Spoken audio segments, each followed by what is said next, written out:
లాహోర్ గార్డెన్లో ఏర్పాటు చేసిన కార్యక్రమంలో ఏఎస్ఆర్ ఫౌండేషన్ ఆధ్వర్యంలో 520 పైన మార్కులు సాధించిన ఎస్ఎస్సి విద్యార్థులకు ప్రతిభా బహుమతులను అందజేయడానికి ఏర్పాటు చేసిన కార్యక్రమంలో ఆటపాట వందే మాతరం నాట్య దృశ్య ప్రదర్శనను తిలకించారు.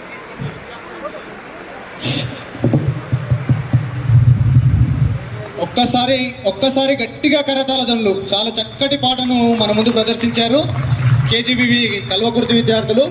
ఒకే ఒక్క రోజులో వాళ్ళు ఇంత చక్కటి ప్రతిభను కనబరిచినటువంటి ఆ డ్యాన్స్ మాస్టర్కి, ఆ పాఠశాల యొక్క ఎస్ఓ గారికి, తర్వాత వాళ్ళ సిబ్బంది అందరికీ కూడా పేరు పేరున ధన్యవాదాలు తెలియజేస్తా ఉన్నాం. తరపున వందే మాతరం ఫౌండేషన్ తరపున అందరు ఇక్కడ ఉన్నటువంటి తల్లిదండ్రులందరి తరపున మీకు మరొకసారి ధన్యవాదాలు తెలియజేసుకుంటున్నాము. థ్యాంక్ యూ వెరీ మచ్ నాన్న. మీరు కిందికి వెళ్ళిపోండి. వచ్చినటువంటి అతిథులంతా కూడా వేదిక పైన ఉంటారు. విద్యార్థుల్ని ఆశీర్వదించాలి. ప్రతిభా అవార్డ్స్ ఇస్తూ